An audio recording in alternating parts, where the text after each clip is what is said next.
এবছর কতটা আশাবাদী টিম নিয়ে এবং কতটা কনফিডেন্ট হবে? আগের বছরও আমরা খুব আশাবাদী ছিলাম, আনফর্চুনেটলি কিছু রিজনে হয়ে ওঠেনি। তবে প্রত্যেক বছরই ভালো করার চেষ্টা করা যায়। আগের 2-3 বছর ভালো যায়নি এবং প্রত্যেক বছর যেরকম চেষ্টা করে এবছর ইস্ট বেঙ্গল অবশ্যই চেষ্টা করবে খুবই ভালো করা। দেখা হয় মাঝ মাঠে মিগুয়েলের সঙ্গে তোমার জুটি দেখার জন্য আমরা মুখিয়ে আছি। আমি এইসব ব্যাপারে কিছুই জানি। একটা অন্য প্রোগ্রামে এসেছিলাম, আমি জানিও না কে সাইন করেছে বা কিছু। যেই হবে ইস্ট বেঙ্গল চাষে সে নিজের 100% দেবে। সবিক, অ্যাজ এ ক্যাপ্টেন, যেহেতু তুমি ক্যাপ্টেন হিসেবে ইস্ট বেঙ্গলে রয়েছে, এরকম একটা ক্লাবের ক্যাপ্টেন হওয়া যেটা মানে একটা লেগেসি, বাট যেটা হচ্ছে যে অবশ্যই মানে এই রকম একটা ক্লাবের ক্যাপ্টেন হিসেবে একটা ট্রফি বা একটা অ্যাচিভমেন্ট মানুষের একটা বড় লক্ষ্য থাকে। তো সেই নিয়ে মানে আলাদাভাবে তুমি নিজের কোনো লক্ষ্য সেট করেছো?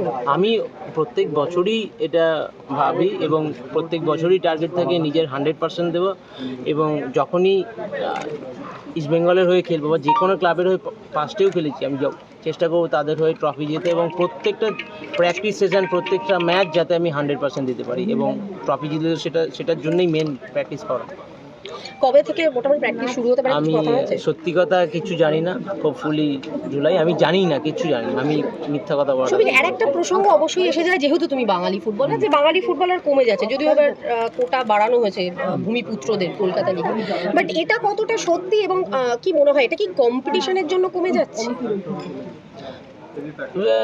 সত্যি কথা বলতে আমি একদমই এটার পুরোপুরি অ্যাসেস করিনি। না অ্যাসেস করে আমি একটা উল্টোপাল্টা মতামত দেওয়াটা ভুল।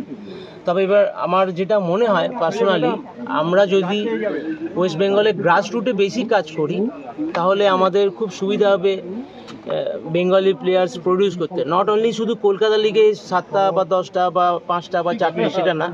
গ্রাসরুট আমি বলতে চাইছি যাতে আন্ডার 8 থেকে যাতে কাজ চালু সেরকম ভাবে। সবই আরেকটা জিনিস যে ফেডারেশন কাপকে আবার ফিরিয়ে নেওয়া হচ্ছে, সুপার কাপ কিভাবে দেখছো? আমি তো সঠিক কনফার্ম জানি না। এটা হচ্ছে ভালো হলে ভালো, যত পাস্ট লেগাসি আছে একটা ফেডারেশন কাপে, সুতরাং। আর East Bengal club federation cup বহুবার জিতেছে, আসলে তো খুবই ভালো। সবাই অফ সিজনে প্র্যাকটিসটা তুমি ঠিক কীভাবে করছো?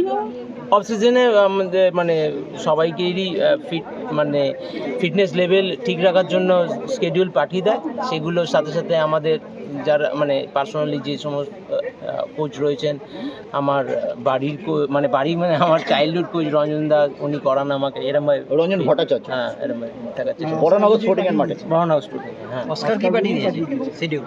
ও আগের বছর থেকে যখন আমরা গেছিলাম আমাদের স্কেডিউল থাকতো দিয়ে দিত যাতে ফিট থাকা যায়। এরকমই এখনই এই বছরের নতুন বছরের পরিকল্পনা এখন আসেনি, তবে আগে থেকে একটা দেওয়া ছিল, যেটা পুরোনো যেটা। হ্যাঁ, যেটা ফিটনেস লেভেল মেনটেন করা যায়। সবিতা, অনূর্ধ্ব 19 সাব চ্যাম্পিয়নশিপে ভারত চ্যাম্পিয়ন হলো। একটা নিরাশা ছিল, কোনো বাঙালি ছেলে ছিল না দলে, কিন্তু চমৎকার পারফর্ম করেছে। হ্যাঁ, চমৎকার পারফর্ম করেছে এবং সবসময় ইন্ডিয়া জিতলে সবসময় আমাদের দেশের জন্য আমরা গর্ববোধ ফিল করি এবং আমি চাইবো ইন ফিউচার আরও ইন্ডিয়া আরও ভালো রেজাল্ট করবে অবশ্যই। বিবিএনের এই দলটা আন্ডার 15, আন্ডার 17, আন্ডার 19 তিনটে এজ গ্রুপে চ্যাম্পিয়ন হলো। যদিও বঙ্গ সন্তান নেই, কিন্তু সেটা একটা পার্ট, এটাও একটা দুঃখের ব্যাপার। এটা আমার পার্সোনালি খুবই দুঃখ লাগে, তবে হলে ভালো ইন ফিউচার যাতে হয়, সেই জন্যই এত কিছু করা হচ্ছে। নিশ্চয়ই আইএফএ এবং আমাদের ওয়েস্ট বেঙ্গল গভর্নমেন্ট গ্রাসরুটে কাজ করবে, ইন ফিউচার হবে।